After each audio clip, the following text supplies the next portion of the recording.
Well, good evening. This is the June 18th, 2020 meeting of the Planning and Zoning Commission for the City of Coppell. The time is 6 o'clock. Before we get started, some housekeeping instructions for our commissioners. Ask that all of the participants in the meeting tonight keep your mics muted until speaking during the discussion and deliberation session. If there's something you'd like to say, either hit the raise your hand button or just wave at the screen and I'll turn it over to you. Last time we were pretty successful in just having kind of ad hoc, but nonetheless, though, if we want to make sure we capture everyone. So before we get to started tonight, we will do maybe a little roll call here. I'm Edmund Haas, chair of the commission. Vice Chairman Porter. He's muted. I see him waving. I'm here. Okay, I heard him. I saw him mouth it. Okay. So our commission members: Sue Blankenship. Here. Freddie Guerra. Here. Ed Marr. Here. Doug Robinson. Here. And Jim Walker. Here. Oh, there he is. Jim Walker. Very good. All righty. Item 2 and 3 on the agenda deals with our work session. And so what I'll do is I'm going to turn it over to Mary Prone Boswell to cover the items on the public agenda, as well as any items on item 7 of the agenda, and that's the update of council action. So, Mary, take it away. Okay, good evening, commissioners. It's been a little while since we saw you. Glad you're all doing well. So this evening we'll have myself, Mary Prone Boswell, senior planner, Matt Stewart, Government Services Administrator is also attending, Kumar Gali, assistant director of engineering, Kami McGee, planning secretary, and Julian Coleman with our ES department. In terms of items that went to, I'm gonna kind of jump ahead. Items that went to City Council. We did have the ordinance for the Hilton Garden Inn over at Point West. That did go to City Council and was approved at the last meeting. And as you can recall, DFW office, which is proposed at the corner of 121 and Northwestern, that item was tabled at the City Council meeting, and that is proposed to go before City Council on July 14th for consideration. With that, I'm going to hand it over to Matt, who is actually doing the case this evening. And Matt. Thank you, Ms. Prone Boswell. Item number 6 is a public hearing, and originally they had come in and asked for just a straight building permit, and we looked at it, and we have our Tuesday morning project status meeting, and it was brought up, and it was a substantial addition in comparison to the original building. So we had our planning department look at it, and we determined that it indeed needed to come through the zoning process in order to establish the site plan that related to the expansion. So that's what's before you this evening. It's really a fairly simple request. They're just wanting to add on to the back. They're matching the architecture of the building, but the reason why they're asking for a plan development is because they're requesting 2 exceptions to our zoning ordinance, and the first being perimeter landscaping exception on the west property line, and that's just in order to move their drive far enough to make it wide enough for maneuverability's sake to get to their rear parking. It was really needed to expand that way. They are proposing a fence on that side, so it's really going to have little impact to the neighbor on the west side. The other request was for the masonry wall requirement, and that was on the east side and the north side. So I'm going to go through sort of their justification and our justification for granting that variance. It's an interior lot, so it's not going to be visible from the road, and the adjacent property owners are okay with the fence in lieu of the wall. So really, as long as they put conditions in terms of how they're going to maintain that fence and repair and replace it, we're going to support it as staff. And really, that's the meat of the case. So do you guys have any questions? This is Doug. This won't include, I'm looking at the, actually what is the landscape plan, but either site plan or landscape plan. The property is made up of 2 lots I guess that's a question. Is this 2 lots or is it a singular lot just with surveyed corners?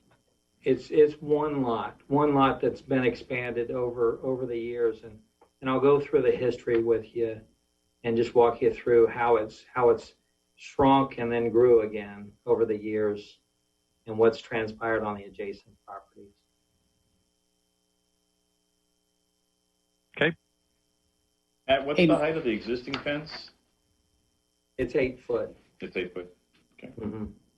Matt, does this relate in any way to those 2 residential properties that we looked at where they gave up part of the yard? That would seem like that was about a year ago.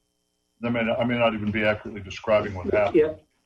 Yeah. It is related to that case, and so that was exactly a year ago. So I'll walk you through that in the presentation, but basically, they essentially bought a portion from those residential lots, but a lot of had transpired prior to that. Right. Okay. Hey, Matt, I have a question. Yes, sir. Are they extending the concrete or pavement on the west side of the driveway toward the other property, I guess, going west? Are they proposing that? Yes, sir. And that's why they're requesting the perimeter landscape variance.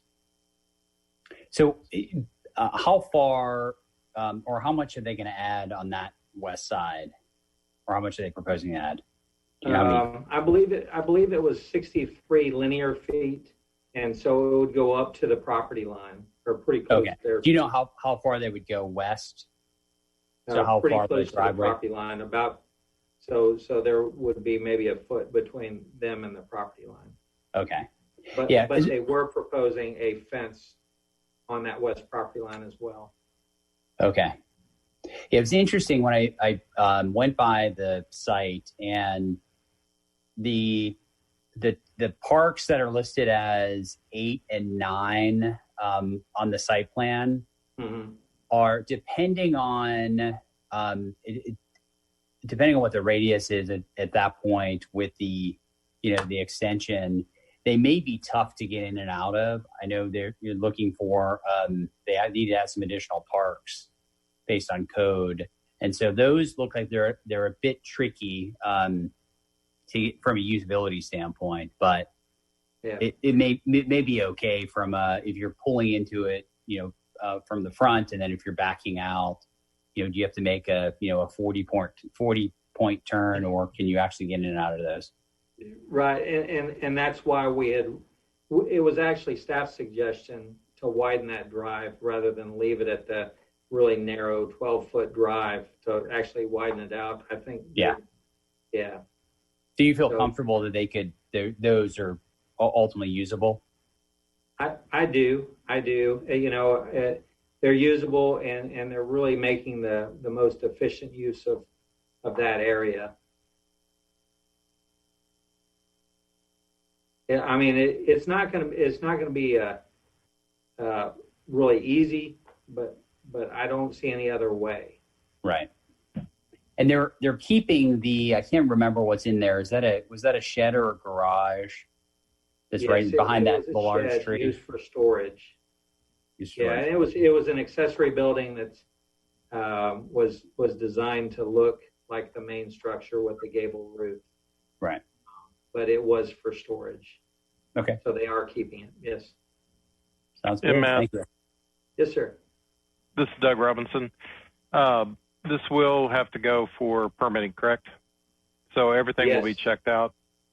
Yeah, yeah. And so in terms of ADA, Texas Accessibility Code, we'll examine that during the building permit review.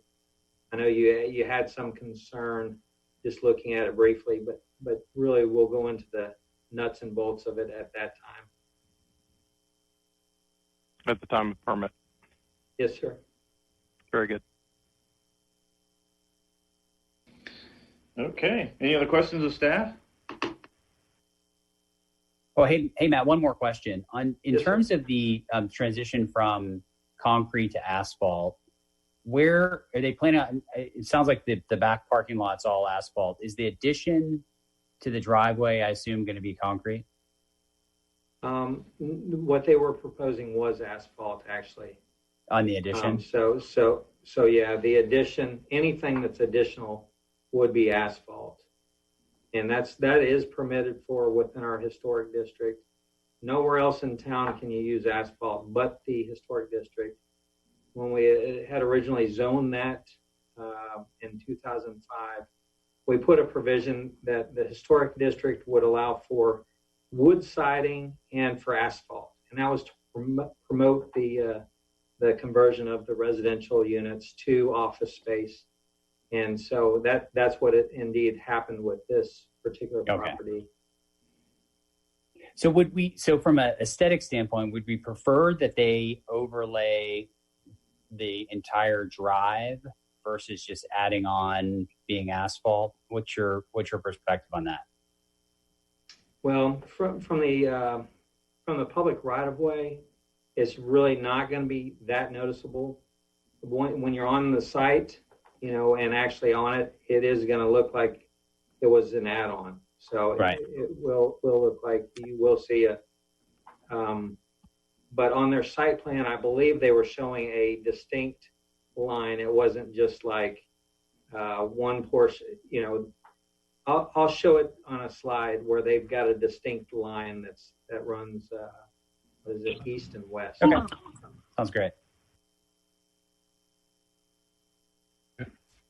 Matt, this is Jim Walker. Am I reading this correctly that the asphalt portion of the parking will be behind a gate?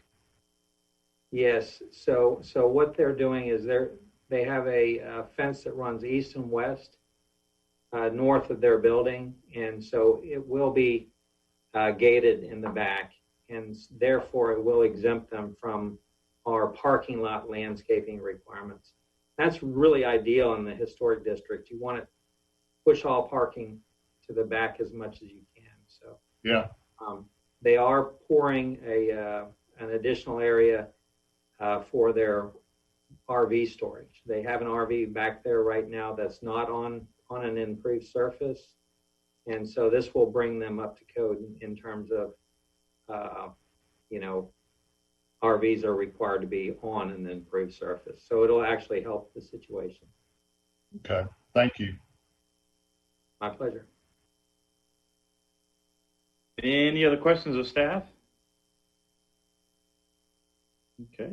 Mary or Matt, is there anything else you want to cover prior to the public session? No, sir. Okay. Sounds good. Well, thank you for the update there. I guess what I'll do is I'll go ahead and adjourn the work session. The time is 6:14. We'll have a short break, and then we'll reconvene in our formal meeting at 6:30. So got a quick 15 minutes, and we'll see you shortly.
Disinfecting after a few minutes there, huh, Matt? All right, I got 6:29 here. Just a minute.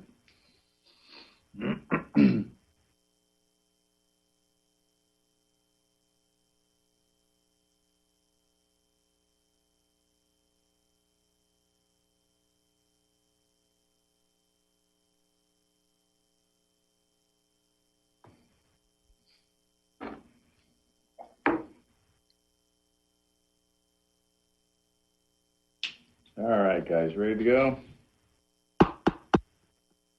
Okay, the time is now 6:30, and the Planning and Zoning Commission is now reconvening into regular session. All the members of the commission are present this evening. So with the shelter-in-place order still in effect, the regular session is closed to in-person attendance. However, if there are any letters or emails from the public that have been submitted to the Coppell Planning Division as part of the standard item on the agenda, those are going to now be read into the record. So, Mary, did we receive any comments or letters regarding the subject case tonight? No, sir, we did not. Okay. So we will then move on to item number 5 on the agenda. That's the approval of our April 16th meeting. Are there any questions or discussion by the commission? Remember, if you'd like to speak, please raise your hand or call out that you'd like to speak. But are there any comments or questions from the commission? Okay, seeing none, is there a motion by the commission? Move to approve the April 16th, 2020 Planning and Zoning minutes. All right, we have a motion by Commissioner Marr. Is there a second? I second. Sorry, Sue. Freddie got it. Second by Commissioner Guerra. All in favor, please. Oops, sorry. Cammie, Ms. McGee, would you please call the roll? Yes, sir. Please respond by saying aye or nay as I call your name. Commissioner Walker, Yay. Aye. Commissioner Maurer, Aye. Commissioner Robinson, Aye. Chairman Haas, Aye. Vice Chair Portman, Aye. Commissioner Guerra, Aye. and Commissioner Blankenship. Aye. All in favor? Motion carries. Okay, very good. Item 6 on the agenda this evening is a public hearing. This is to consider approval of PD-303-H, the Arvis office expansion, the zoning change request from historic to plan development number 303 historic, to approve a detailed site plan to allow an approximate 1,782 square foot expansion in the addition of parking to an existing 1,548 square foot professional office on 0.65 acres of property located at 412 West Bethel Road at the request of Tommy Waters of KW Enterprises and being represented by John Valentine of Valentine Premier Construction. We have a staff presentation by Mr. Steer. Matt? Mr. Chairman, Commissioners, good evening. This is your first and only public hearing. Oh, hold on a second, Matt. Matt, hold on a second. We have an audio issue here. Great. Can you hear me now? It's really choppy. Julian, anything you can do, Julian? No, Matt, it's that same issue that we heard from you before, where it's just kind of flopping in and out. I'm not sure if it's a wireless headset or you could switch to a different kind of Okay. or microphone. Possibly I can go to Mary's. Mary? Yeah. Might I go to your office and use your computer? Yep, you're good. Okay. All right. We'll hold on. Have a second here while Matt moves offices.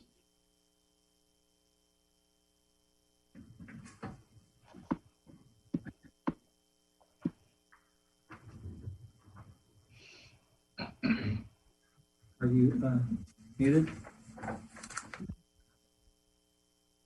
Okay. Can you hear me now? Perfect. Perfectly clear. All right. Where's the video? Okay. So here I am. Thanks, Matt. Sorry about that. Oh. I apologize to you guys. So this is your first and only public hearing this evening. Next slide, please.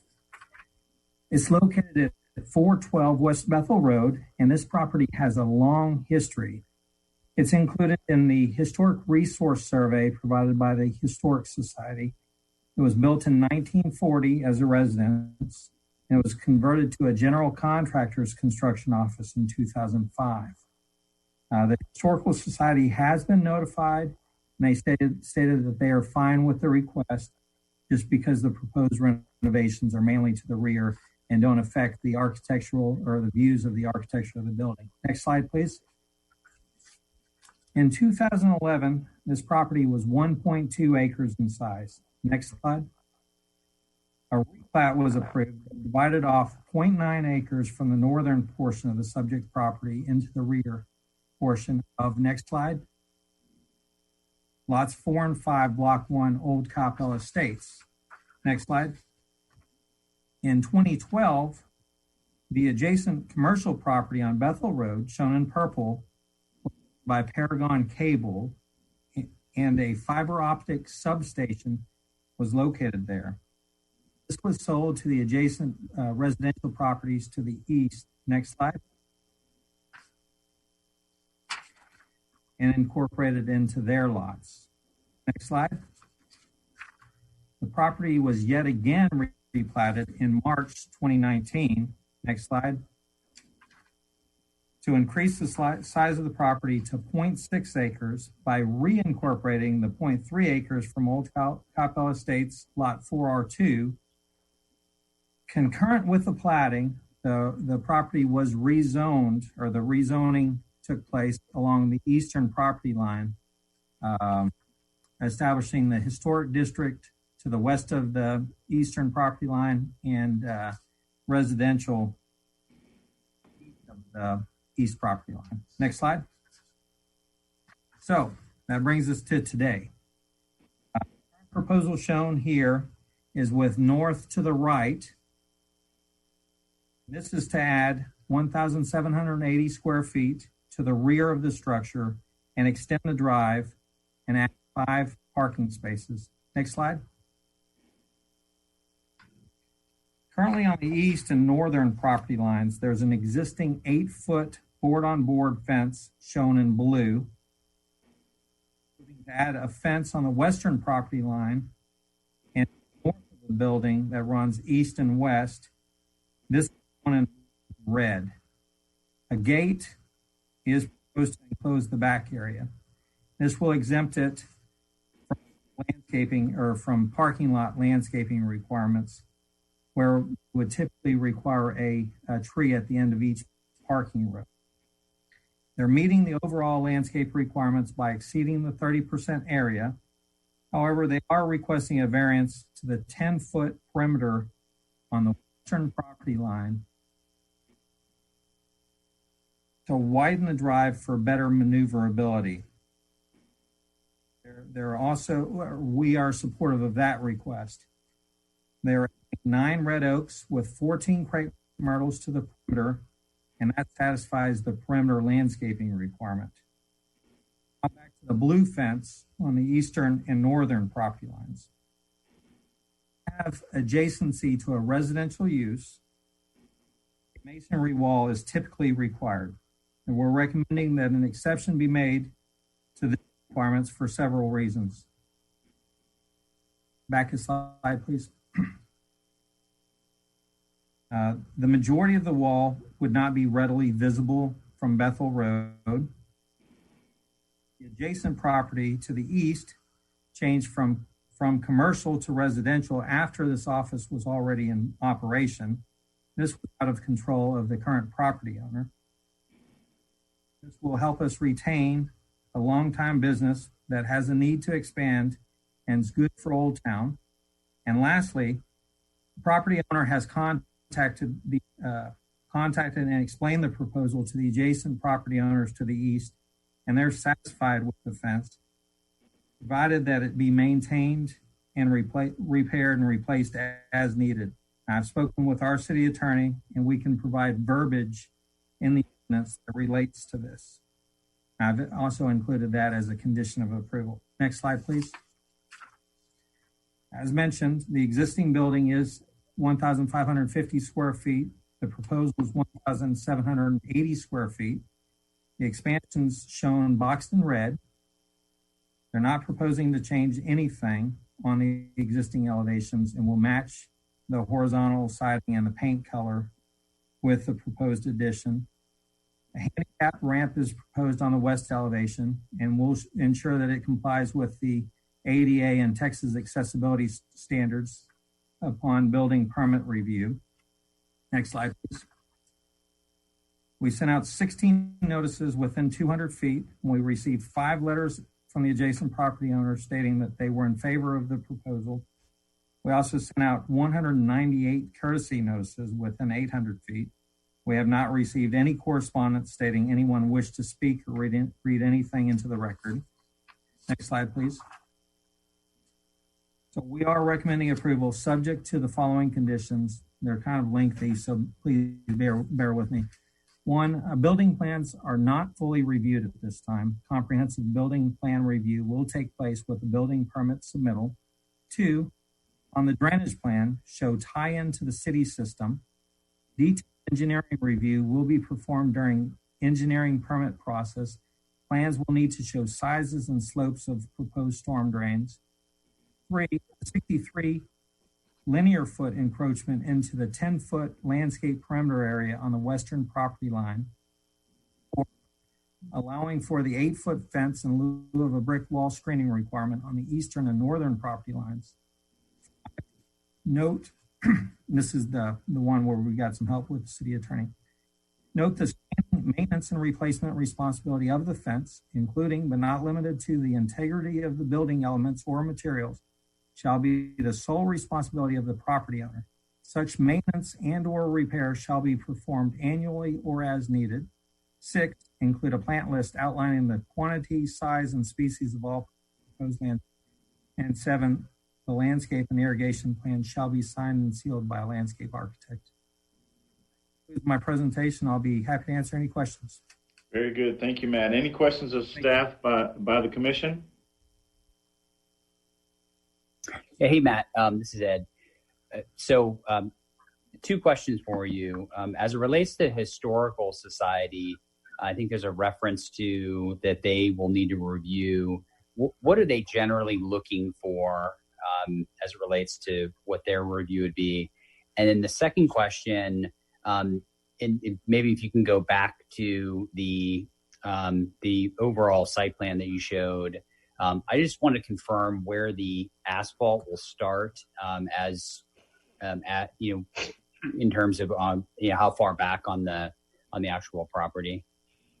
Okay, yeah, good questions. The Historical Society, they prepared a document called the Historic Resource Survey, and they presented that to the City Council years ago. And so whenever there's a property within the historic district or that's got historical significance within their survey, we send them a letter and just for an FYI, hey, this is going on. Do you guys have any comments? Their comments in this case were, it is in the Historic Resource Survey. Pete Wilson, who's the president of the Historical Society, he kind of questioned, whether or not this was a historic structure and should have been included. But he said, because it was in the rear, they really didn't have any comments related to it anyway. Okay. But oftentimes they'll want to take a survey of the lot or go around and do an archaeological dig if, say, any demolitions taking place, things of that nature. So they'll get in contact with the property owner. But in this case, I don't foresee them doing any surveys or anything like that. Okay. The second question was the start of the asphalt. You can see on the site plan, I wish I had a pointer. Does my pointer work? Can you see my pointer there? No, we don't. No. But on the screen is where it turns to darker color. Okay, so that is that's accurately represented. So Actually, it's not accurate in terms of what's out there on the ground now, but I assume that the concrete will be extended to the property line, and then asphalt will begin where it goes east and west. You see that? We can ask the applicant, for better clarification. Okay. Yeah, exactly. I think that was my understanding from the pre-meeting, that part of the extension west would be asphalt.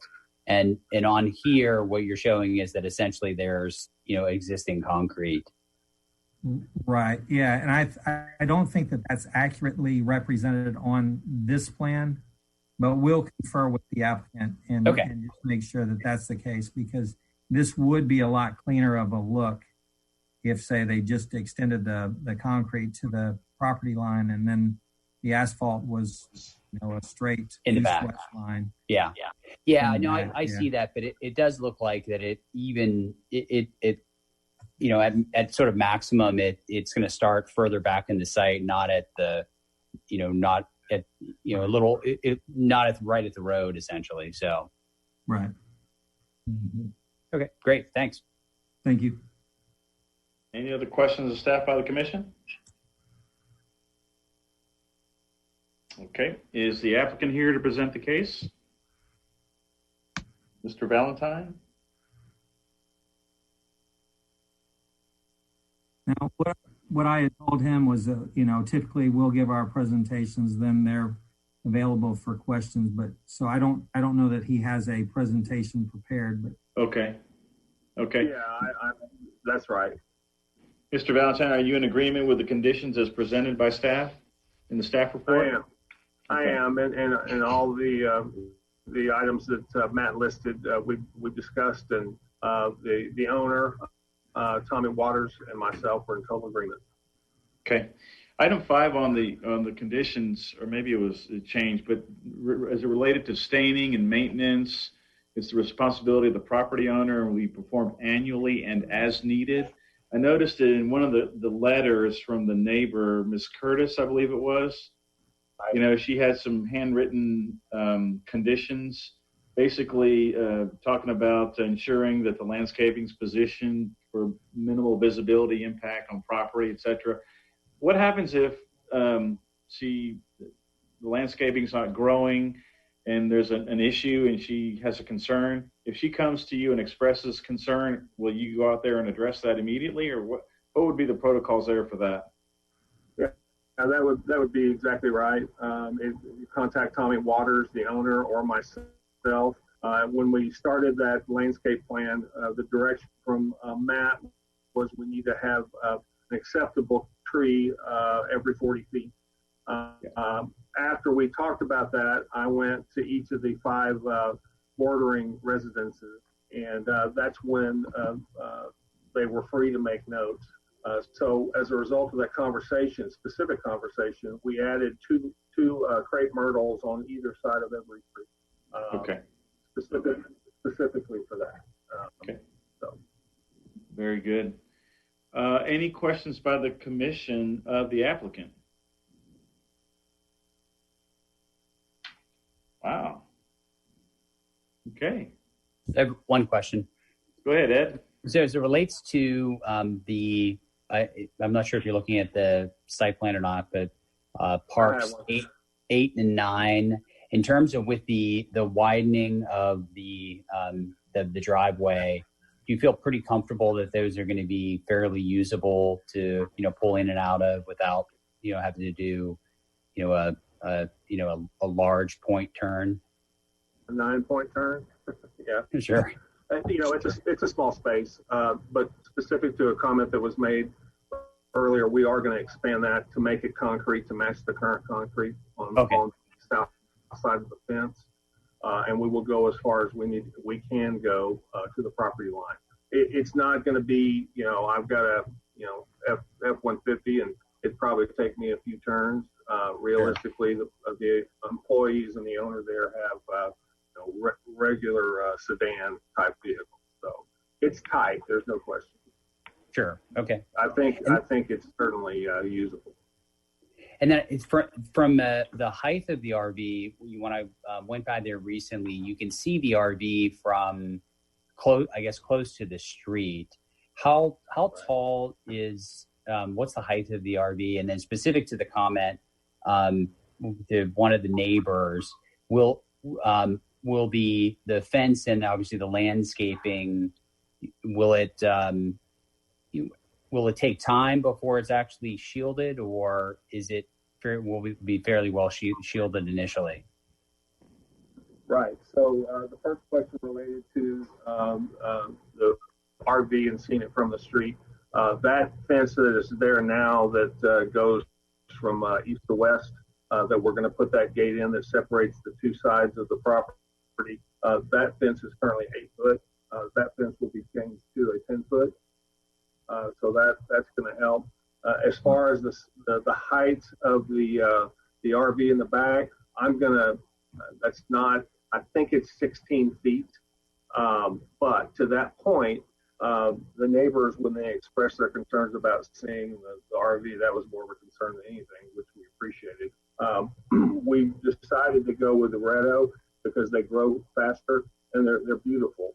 But also the crepe myrtles grow as well, and they're both native plants. So we anticipate meeting the 3 caliper size requirement that the city has, and I think they'll grow respectively, quickly. Okay. And do you feel like the neighbors understand that they may see it for some portion of time based on the tree? Okay. The general feeling with all the neighbors was supportive, and they understood the challenges and appreciate the development. So sure. I feel they understand that. Okay. Ed, great. You had a comment there? Thank you, Ed. Yeah, and John, you had mentioned 10 feet. Our maximum would be 8 feet, so you can't go any higher. I'm sorry, I misspoke. 8 feet. Just the second time you had to catch me on that, Matt. I'm sorry. Any other questions of the applicant by the commission? None of the applicant. Okay. Thank you very much, Mr. Valentine. Any discussion by the commission? I'd like to ask Matt a question if we can put the conditions back up on the screen.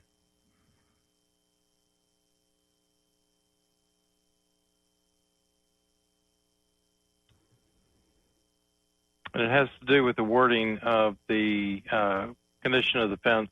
And fence is one of the biggest things in our HOA, trying to get people to maintain these. The wording from what was put out, number 5, the end of that sentence in number 5 was changed from and as needed to or as needed. And I think we could say shall be performed annually or more often as needed. Just to really in legalese, by saying performed annually or as needed, you can pick one or the other. And so you wouldn't necessarily have to do service on the fence annually. You could just select to do it as needed. I think the wording that we're looking for is that it will be service, maintenance and repairs should be performed annually or more often as needed. And I'd just like to make that more often insertion if we could. I'd like to, Mr. Valentine, do you agree with that language change? Yes, I believe I'm fine with that, and Tommy is too. Okay. Matt, is there any comment from staff on that? We're satisfied with whatever conditions you want to add to it. Okay. Any other discussion by the commission? So, Matt, so no issue with the visibility of the RV from the street being an 8-foot fence now and being replaced with an 8-foot fence, because it peaks over that just slightly. That's actually a 6-foot fence. I'm sorry. Oh, it is. I think right now it was 6 foot, and it's kind of rackety. So you guys, John was going to replace it with an 8-foot fence. Okay. That was. I mean, I can't remember how high, but it peaked up a little bit. But it is sort of a bit of an oblique angle. You know, if you're standing in front of the property, you can't see it because of the structure. So that answers the question. Thank you. Any other discussion by the commission? Okay. Is there a motion by the commission? Mr. Chairman, I would move for approval of PD 303H, RVIS office expansion at lot 1R2R Block 1 in the Vaughn addition, subject to the 7 conditions stipulated by staff, along with the one revision to condition 5, so that it would read, will performed annually and more often as needed. Okay, very good. We have a motion by Commissioner Walker. Is there a second? I'll second. I think I caught Commissioner Robinson. So we'll go with second by Commissioner Robinson. So Ms. McGee, if you'd call the roll, please. Please respond by saying aye or nay as I call your name. Commissioner Walker, Aye. Commissioner Maurer, Aye. Commissioner Robinson, Aye. Chairman Haas, Aye. Vice Chair Portman, Aye. Commissioner Guerra, Aye. and Commissioner Blankenship. Aye. All approved, none opposed, motion carries. Okay, very good. Thank you very much to Mr. Valentine and Mr. Waters. Thank you. All righty, we had an all. update. We appreciate it. You bet. Thank you. Item 7 on the agenda was an update on council action. During our pre-session, Ms. Prone Boswell went over those items. So with that, we're at item 8 of our agenda, and that's adjournment. And if there being no other further business, I'll go ahead and adjourn the meeting. And the time is 6:56. Thank you guys, and see you. Great to see you all again. All right. See you Take again care. soon. Next All right, time. weekend. Bye. Be safe, y'all. Thank you. Bye. You too.